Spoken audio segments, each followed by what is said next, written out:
प्रणाम, नमस्कार। आइए एक नई बात करते हैं। नई बात क्या करते हैं भाई? एक रूल है ना कि काम करने के लिए सिस्टम की बड़ी आवश्यकता होती है। प्रबंधन सिस्टम में बटा होता है और डिफरेंट डिफरेंट सिस्टम होते हैं। ज्योतिष में भी 12 राशियां हैं और 12 सिस्टम हैं। मेडिकल साइंस में भी 12 सिस्टम हैं। इम्यून सिस्टम से लेके इम्यून सिस्टम तक 12 हैं। राशि माने क्या होते हैं? समूह। और समूह एक पूरे सिस्टम को पर काम करता है। जैसे एक बॉडी पे समूह होता है ना, आंख, नाक, कान, हाथ पर मिलके काम करते हैं, तब बॉडी फंक्शनिंग में आती है, कंप्लीट बॉडी। आइए देखिए, होम्योपैथी में बायोकेमिस्ट्री है। पहले बायोकेमिक मेडिसिन आ गई ना। बायो माने जैव रसायन। सोचा कि अगर हम शरीर के जीवों के रसायन को ठीक रखें, अगर उनके रसों का संबंध, रसों का समन्वय, रसों का संतुलन, रसों की सुरक्षा अच्छी रहे तो सर आदमी बड़ा स्वस्थ रहे। जीवन रस प्रधान है, रस बहुत महत्वपूर्ण है। खैर उस पर अलग चर्चा करेंगे। आइए अब आज हम जो बात करने जा रहे हैं उसका नाम है इम्यून सिस्टम, और उसकी जो कंट्रास्ट है, अपोनेंट कंपोनेंट है, उसका नाम है नर्वस सिस्टम। ये दो पे बातें करेंगे। कुछ आज की बातें जान लें। आज की तारीख क्या भाई? आज की तारीख है 27 मई 2026। अधिक ज्येष्ठ यानी मलमास का शुक्ल पक्ष, ज्येष्ठ महीने का शुक्ल पक्ष है। तिथि कौन सी है? प्रातः थोड़ा एकादशी था 6:23 तक। अभी तो द्वादशी लग गई है। दिन बुधवार ही है। हस्त नक्षत्र था कब तक? सुबह 5:57 तक। अभी तो चित्रा लग गया है। चित्रा का 2 चरण होता है, कन्या राशि और 2 चरण तुला राशि। यानी कन्या खत्म होने जा रही है। कहाँ देखिए ना, ये जो कन्या राशि है वो ये 6:59 तक है, फिर तुला शुरू हो जाएगा। ये चंद्रमा तुला है। एक परिवर्तन है। परिवर्तन की बुध नाम का जो ग्रह है वो अपने अंतिम पड़ाव पर है, वृष राशि। वो मृगशा के दूसरे चरण में है, यानी अब खत्म हो रहा। अभी 29 तारीख आएगा तो 30 दिन जाएगा ना, तो मिथुन राशि में आ जाएगा। और वो वृष का जो अंतिम नवांश है उसको कन्या कहते हैं। बुध कन्या में आ चुका है। बुध का कन्या में आना एक गनीमत कहा जाएगा।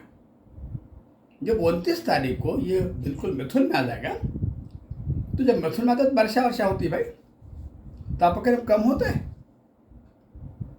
तो 29 से लेके जो 5-6 के बीच का समय होगा ना, उसमें थोड़ा आधी पानी वर्षा आएगा, यानी तापक्रम में परिवर्तन आएगा। खैर अब आइए हम विषय पे बातें करना है। हमने विषय शुरू किया था, उसका नाम है इम्यून सिस्टम। ये इसकी राशि कौन सा का? 1 नंबर।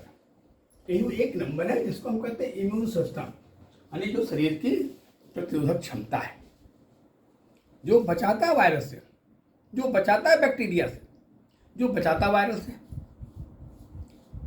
वो 1 नंबर का जो ग्रह है वो बड़ा महत्वपूर्ण है, बहुत महत्वपूर्ण है। मानो अद्वैत का सिद्धांत बता रहा हूं।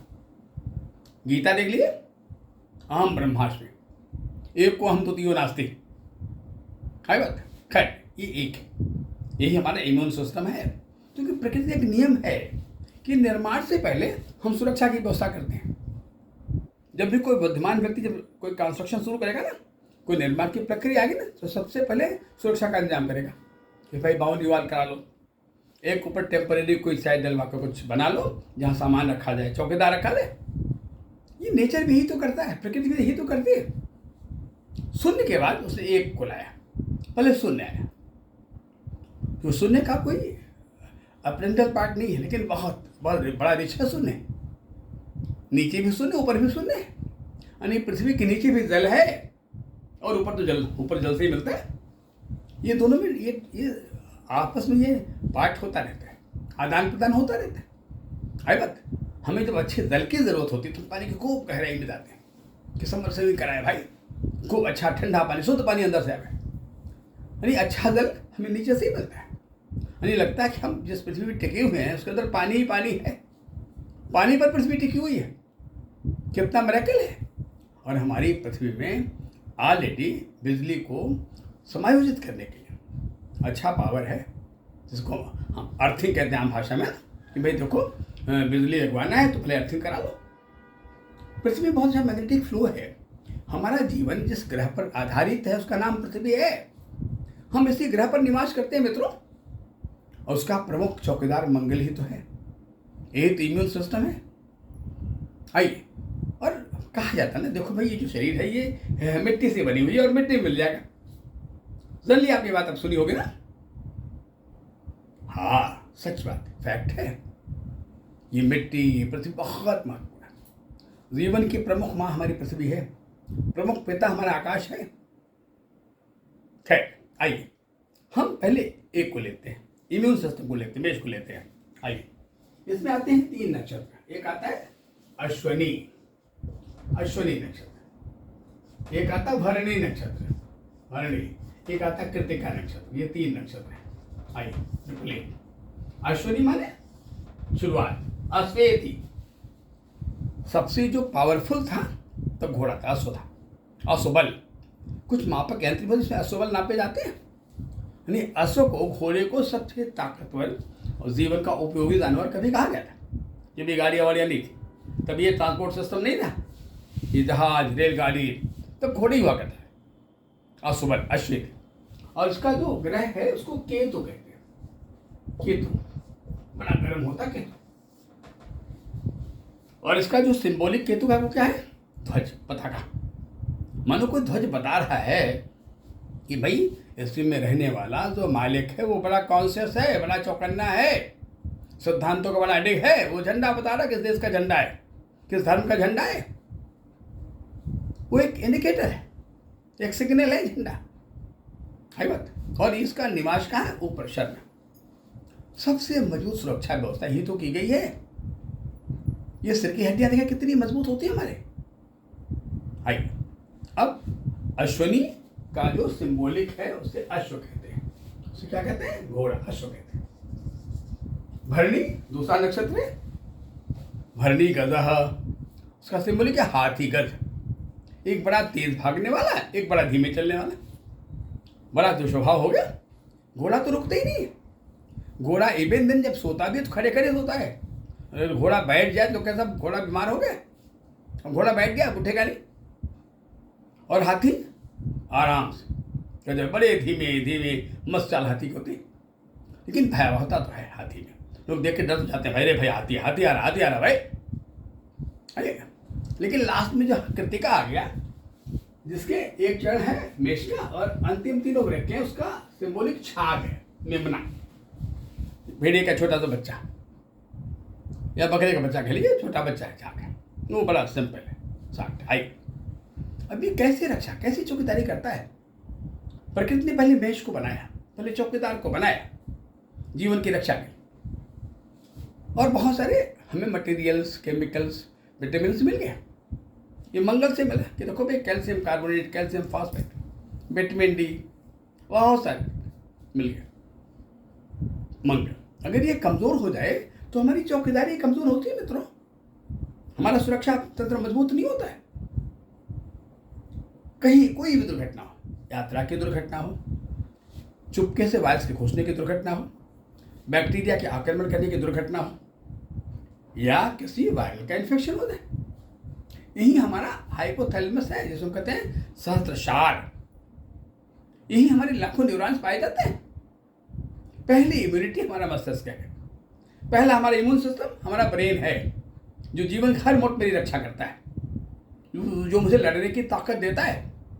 अगर ब्रेन ही कमजोर है, जीवन बेकार हो जाएगा। जो बच्चे डेल पैदा होते हैं, ऑटिज्म के बच्चे पैदा होते हैं ना, अपेक्षित पैदा होते हैं, मंगोलियन चाइल्ड पैदा होते हैं, जिनका ब्रेन काम नहीं करता, हाइड्रोसेफाली, माइक्रोसेफाली हो गया ना, फिर उनका जीवन तो व्यर्थ होता है ना। यानी उनका मैंने इसे कहते हैं कॉन्स्टिट्यूशनल इम्यूनिटी, यानी वो क्षमता जो हम माँ के पेट से लेके पैदा होते हैं मित्रों। और गर्म होता है, क्योंकि जितने रक्षा के औजार, हथियार सब गर्म होते हैं। आग्नेय वो धनुष बाण उस जमाने का, इस जमाने के जो बंदूकें हैं, राइफल्स हैं, जितने इस जगह हैं, वो सब गर्म है। हमारी पृथ्वी की चौकीदारी, हमारा मंगल नाम का ग्रह भी गर्म है, सुरक्षा करने के लिए आई बात, बचाव करता है। अब सबसे दिक्कत की बात है, सबसे महत्वपूर्ण बात है कि इसका तुला से क्या संबंध है। ये जहाँ 1 नंबर है मित्रों, उसके नीचे है तुला, 7 नंबर तुला।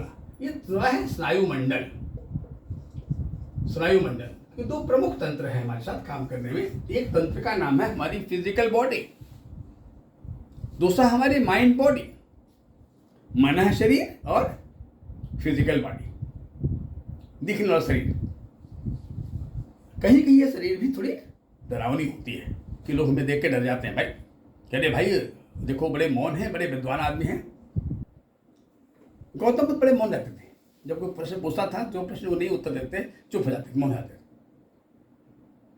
तो मौन से क्या होता था कि लोग बड़े कंफ्यूज होते थे, लगता बड़े विद्वान है तभी तो नहीं बोले। अरे यही तो कहानी थी ना, किसकी थी? कालिदास और विद्योत्मा की। विद्योत्मा को बड़ा अहंकार था ना कि मेरे बारे कोई विद्वान है ही नहीं है। फिर उस समय के जो विद्वत लोग थे उनको बड़ी चिंता हो गई, भाई ये तो उसको बड़ा अहंकार है, अहंकार नष्ट कैसे किया है? हमारे अहंकार को नष्ट करने वाले लोग भी बड़े अच्छे सुभक्ष होते हैं। तो अहंकार बड़ा शत्रु होता है जीवन का, मित्रों बहुत शत्रु होता है। तो कालिदास को ले आए कि भाई ये तो बड़ा महामूर्ख है, तो जिस डाली बैठा उसी डाली को काट रहा है, ले चलो। पर उसको एक शिक्षा दे दिया कि देखो भाई तुम कुछ बोलना मत। मन उन्हें ये फिलॉसफी मालूम थी कि मौन एक बहुत बड़ा विजय है। मौन बड़े बड़े बोलने वालों को पराजित कर ही देता है। कहा तुम बोलना मत, जो भी कुछ कहना इशारों से कहना। उन्होंने प्रश्न पूछा, उन्होंने इशारों में उत्तर दिया। उन्होंने पूछा भाई देखो एक दिखाया कि ब्रह्म एक है। कालिदास समझे कि तो बड़ा दीप लड़की है, तो हमारा एक आंख फोड़ना चाहती है भाई। फट से दोनों उंगली दिखा दिया उन्होंने, अरे मैं तुम्हारा दोनों आंख फोड़ दूंगा भाई। आई बात। खैर विद्वान समझा दिया, साहब देखिए आपने कहा था ब्रह्म एक है, तो उन्होंने कहा ज्ञानी है, कहा नहीं ब्रह्म दो है। आई बात। खैर इस तरह कन्विंस किया और शादी हो गई। ये तब चूंकि यहाँ जिसको विद्वान बनना होता है ना उसको थोड़ी प्रेरणा तो घर से मिलती है, चाहे तुलसीदास हो कालिदास हो। उनको प्रेरणा भी वहीं से मिली थी, रत्नावली से मिला था जब बड़े बावले थे पत्नी के पीछे, और यहाँ भी प्रेरणा वहीं से मिली। विद्योत्मा ने बड़े गुस्से में उनको नीचे ढकेल दिया, ये तो उसने नहीं बोल पा रहा है। अरे वो कालिदास इतना बड़ा विद्वान हो गया, अभिज्ञान शाकुंतलम, मेघदूत, कैसे कैसे ग्रंथों काव्यों की रचना कर डाला। देखो उस ऊँट बोले नहीं था। खैर ये कहानी मैंने सुना दी। आई विषय भाषा हम लोग। तो एक हो गया हमारा इम्यून सिस्टम, ऊपर वाला पार्ट, और नीचे ये नीचे का चौके तत्व है। ये ऊपर का जो इलाका है इसको हम कहते हैं जल तत्व। जल तत्व जिसे कहते हैं पृथ्वी तत्व। अब एक बात आई ना कि भाई ये मंगल बड़ा आरंभ होता आग्नेय प्लेनेट है, इम्यून सिस्टम का लेकर इसको जल तत्व में क्यों स्थापित किया गया? हाँ बिल्कुल ठीक कहा आपने। अरे भाई मेरी पृथ्वी, मेरे इस ग्रह का, इसका नाम पृथ्वी है, इसका स्थापन भी जल के ऊपर ही है, इसके लिए जल ही जल तो है। और जल को नियंत्रित करने के लिए आग की बड़ी जरूरत है। ये हमारे नदियों का, तालाबों का, पोखरों का, समुद्रों की बड़ी रक्षा करता है मित्रों। कैसे रक्षा करता है, किस तरह रक्षा करता है? जब नदियां उफान पे होती हैं, जब अनियंत्रित होती हैं कि गांव के गांव बह जाएंगे, तभी ही गर्मी, यही मंगल अपनी तेज रोशनी से क्या करता है, उनके उस फ्लो को कंट्रोल करता है, उनके उस बाढ़ की उन्मत्त अवस्था को नियंत्रित करता है। इतनी ही नहीं भाई, इसकी जो प्रोडक्शंस हैं, क्या बनाता पृथ्वी में? करे भाई लाल बालू, लाल पत्थर, जितनी चीजें ऐसी हैं यही रोकती हैं पानी के सीपेज को, पानी को यही रोकता है। जब लोग छत वगैरह बनवाते हैं तो होता है कि भाई देखो छत लगनी है, उसमें रेड सैंड चाहिए, लाल बालू चाहिए। तो जीवन के उस पड़ाव का, शरीर की सुरक्षा के लिए या जीवन सुरक्षा के लिए भी जो छत बनते हैं, जो निर्माण बनते हैं, उसमें मंगल की बड़ी अहम भूमिका है। अतः जल का पाठ अनियंत्रित न हो, अतः मंगल की उपस्थिति बहुत, क्योंकि शरीर में जल ही तो है। इस शरीर में मोर देन 90% जल है मित्रों, और वो भी सोडियम सॉल्टेड है। वो समुद्र में उफान है कि साफ ज्वार आ रहा है, शरीर में भी ऐसे ही होता है।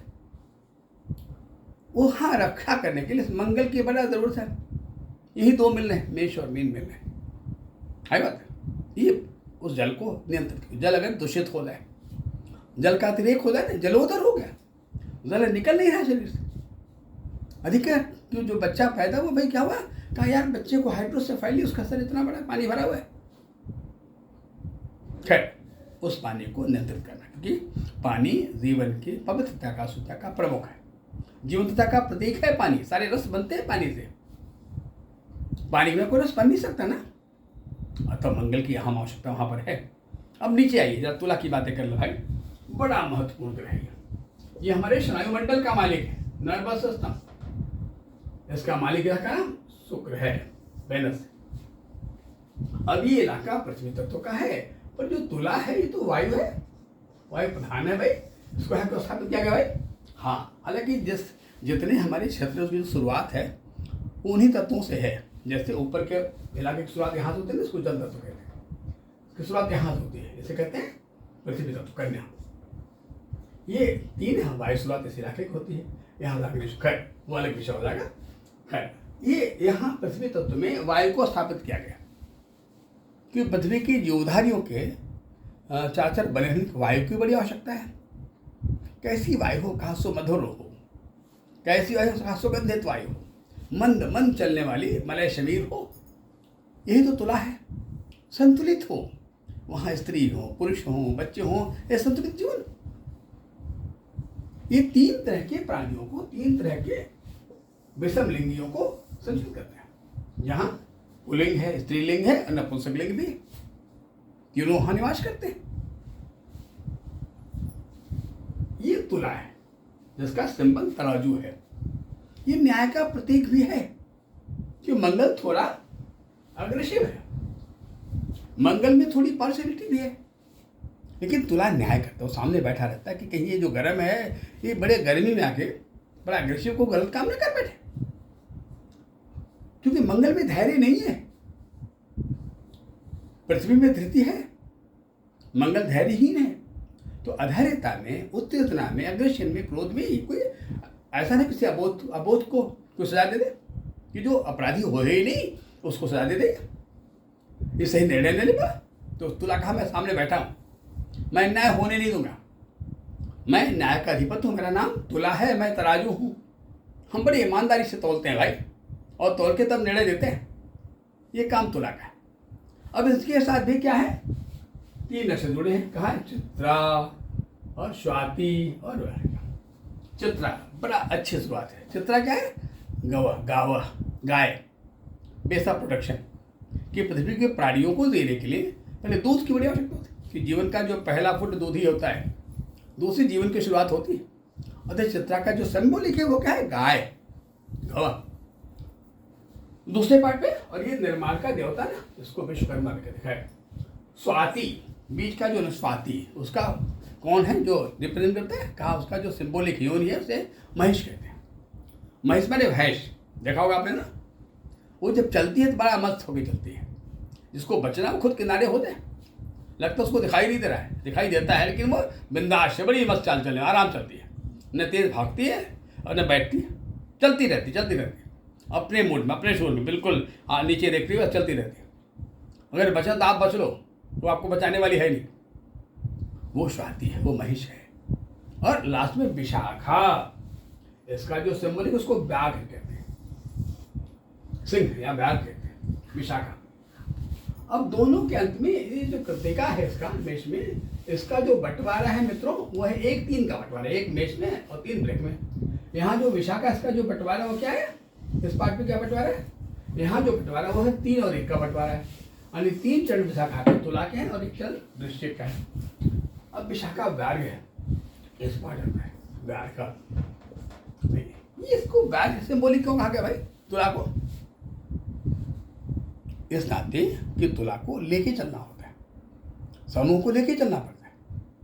अब जब लेके चलना होता है तो कभी कभी व्याघ्र की भूमिका निभानी पड़ती, प्रदर्शित करना पड़ता है। उद्देश्य हानि पहुंचाना नहीं है, ये नहीं है। अगर हमने बच्चे को क्रोध में डांट दिया तो उद्देश्य बच्चे को क्षति पहुंचाना नहीं है, संतुलित करना पाप, उसे विशाखा कहते हैं, तुला है। तो ये हमारा स्नायुमंडल है। इसमें जो ग्रह को जो पसंद है उसको शनि कहते हैं। शनि की प्रिय राशि तुला है, जो ऋतुओं के शरद ऋतु में स्ट्रांग होता है। यह इसका प्रिय ग्रह सूर्य है, देश का जो बड़ा ग्रह है। ये शनि रात्रि सत्ता का मालिक है। रात्रि शीतल वायु प्रधान है, रात्रि ठंडी है, दिन बड़ा गर्म है। तो इस प्रकार हमारा स्नायुमंडल उसके अगेंस्ट काम करता है। जो एग्रेशन में कोई अपराध न हो जाए, अतः नियंत्रण हो। और जो नियंत्रण हो कहाँ से हो, ये नीचे से ऊपर को और ऊपर से नीचे को नियंत्रण है। मैंने कहीं पाव और मस्तिष्क में बड़ा गहरा संबंध दोनों है, बड़े बड़े इंटरकनेक्टेड एक दूसरे से हैं भाई। कहीं बड़ा गहरा संबंध है स्त्री और पुरुष में। एक सत्ता दूसरे सत्ता को संभाल रही है, कभी माँ बन जा रही है और उसको बड़ी शिक्षा दे रही है, देखो भाई ऐसे करना चाहिए, रिश्तों कैसे निभाने चाहिए। कभी पत्नी बन के भोग्या बन जा रही, कभी वो पुरुष है ना, कभी वो पिता बन जा रहा है। कहते तू पगली क्यों चिंता करती है, मैं हूं ना। मैंने कितना मजबूत छत बन गया मेरे लिए, मेरे ऊपर को बड़ा मजबूत छत है। कभी वो बहुत बालक बन गया, कभी पुत्र भी बन गया। इस तरह से हमारे सिस्टम काम करते हैं। तो ये हमारा इम्यून सिस्टम है जो मंगल से रूल होता है, मंगल का मेन ग्रह है। और दूसरा हमारा नर्वस सिस्टम, उसको हम वायुमंडल कहते हैं। ये मेंटल बॉडी का इम्यून सिस्टम है। अगर नर्वस सिस्टम कमजोर होता है, उसके भी 3 पार्ट हैं, central nervous system, peripheral nervous system और है ज्वाइंट नर्वस सिस्टम, जहाँ सेंट्रल भी और पेरिफेरल भी है। 3 है और 3 ही खाने पे चूज करना, पर ये बड़ा इंपॉर्टेंट है। अगर वायुमंडल बिगड़ गया मित्रों तो केमिकल इक्वेशन बिगड़ जाएगा। वो डोपामाइन हो, सेरोटोनिन हो, ये इक्वेशन हमारे बिगड़ जाएंगे। और जहाँ ये इक्वेशन बिगड़ जाएंगे वहाँ मनोविकारी हो जाएंगे, बहुत सारी बीमारियाँ ऐसी हो जाती हैं।